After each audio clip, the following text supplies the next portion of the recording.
सर्वेभ्यो नमः।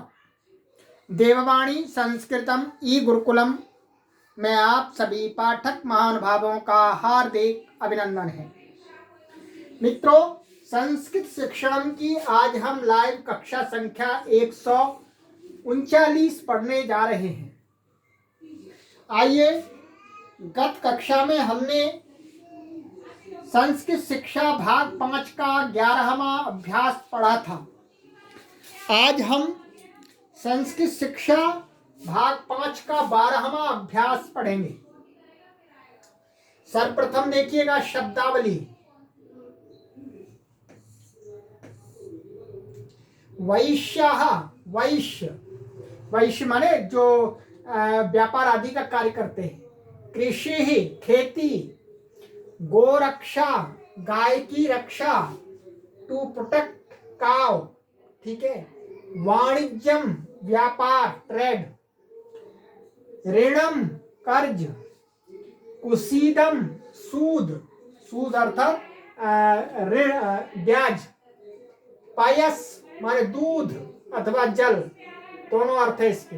यशस माने यश। सरस माने तालाब। ये शब्द है आपके, ये धातु है आपकी एक। दा का अर्थ है देना और टू गिव, ठीक है। ये सभी शब्दों को आपको याद कर लेना है।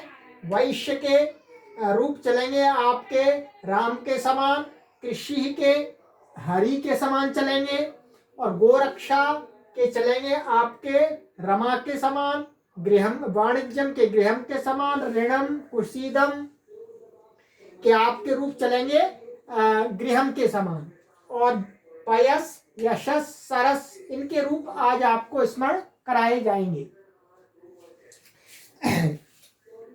चलिएगा देखते हैं आगे डॉक्टर कपिल देव महाराज जी क्या कहते हैं। नंबर 1, पयस शब्द के पूरे रूप स्मरण करो। देखो शब्द रूप संख्या 12, तो पीछे 12 परिशिष्ट में 12 नंबर पर दिया है। आइएगा उच्चारण कराते हैं आपको पयस शब्द के रूपों का। ये आप देख पा रहे होंगे, ये पयस शब्द का रूप आपको दिख रहा है। आइएगा उच्चारण कीजिएगा इसका।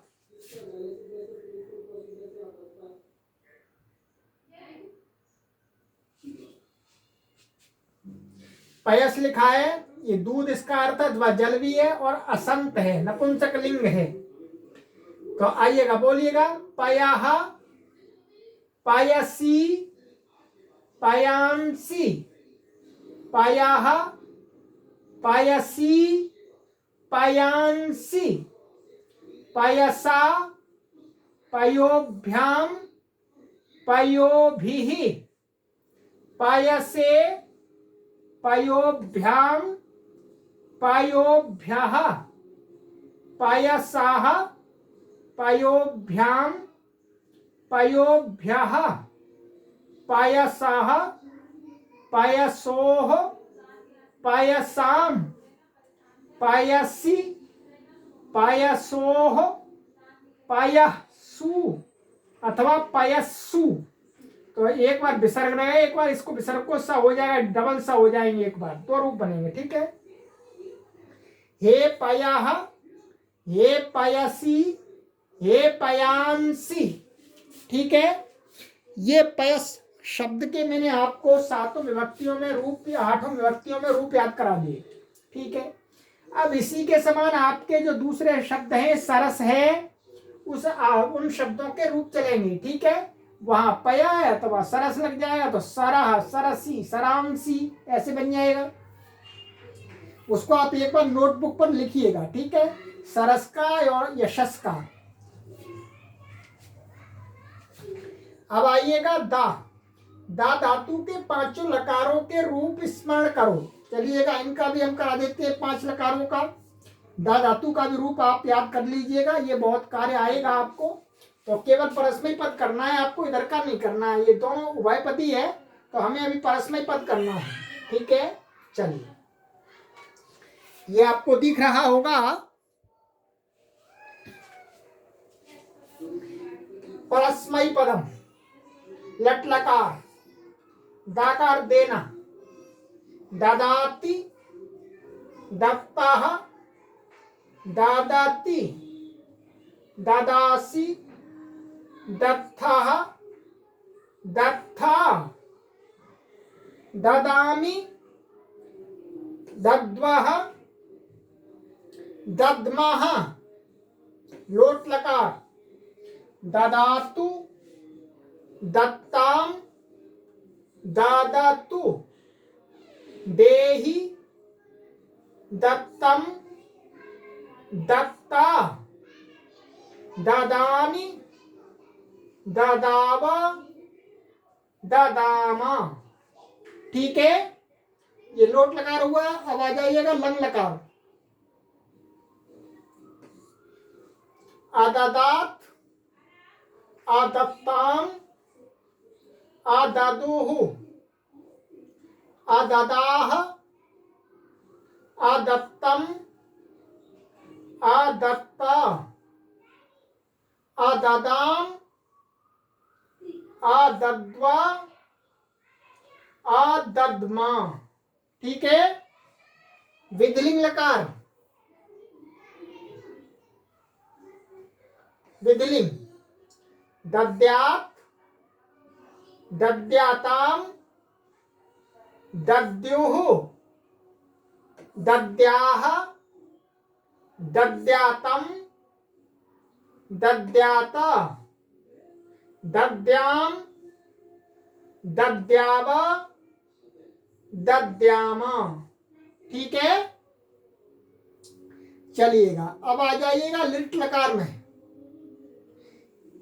यहाँ ए प्रथम पुरुष का दिया है, मैं आपको तीनों पुरुषों का उच्चारण कराऊंगा।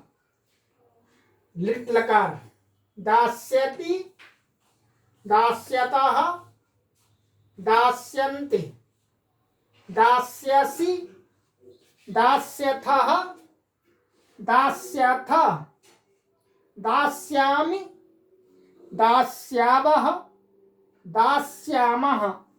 ठीक है, चलिए 5 लकारों का स्मरण करना है आपको, और ये आगे का आगे कराएंगे। तो ये दा धातु के रूप भी आपको याद करा दिया हमने, पयस के रूप भी याद करा दिया आपको। अब आ जाइएगा मित्रों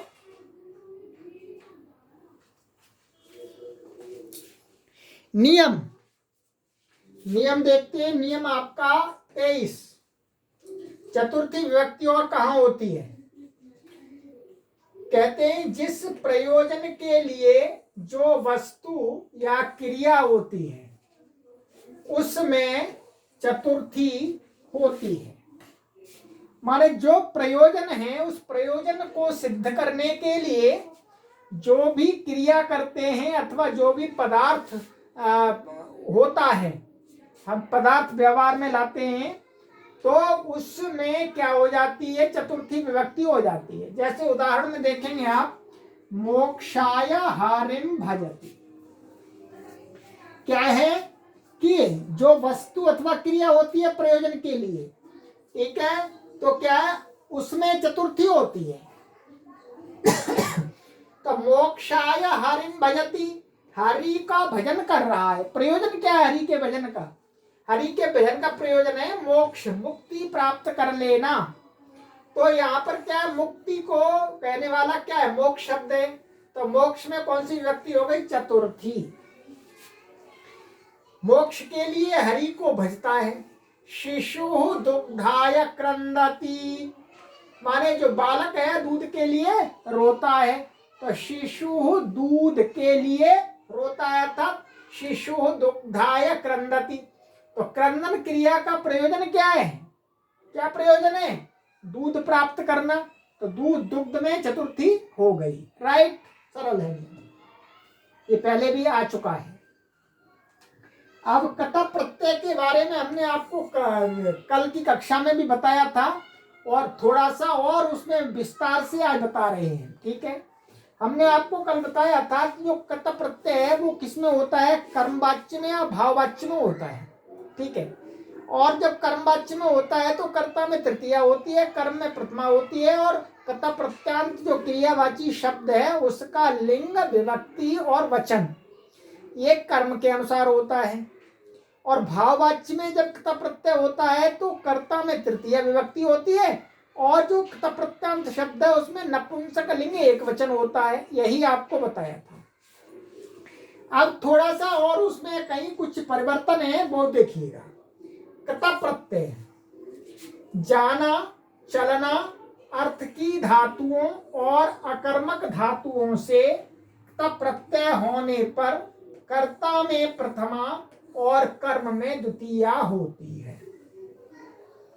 ये कह रहे हैं कि यदि क्त प्रत्यय जाना अर्थ वाली धातुओं से अथवा चलना अर्थ वाली धातुओं से अथवा अकर्मक धातुओं से, अर्थात जिनका वाक्य में कर्म नहीं बनता है, तो अकर्मक धातुओं से क्त प्रत्यय लाएंगे और इन धातुओं से लाएंगे तो क्या है, तो वाक्य में जब उनका प्रयोग करेंगे क्त प्रत्यंत का, तो कर्ता में प्रथमा भी कर सकते हैं और कर्म में द्वितीया कर सकते हैं। और क्त प्रत्यांत शब्द का रूप कैसे चलेगा, कर्ता के अनुसार, कर्ता के अनुसार उसका लिंग होगा, वचन होगा, विभक्ति होगी। ठीक है।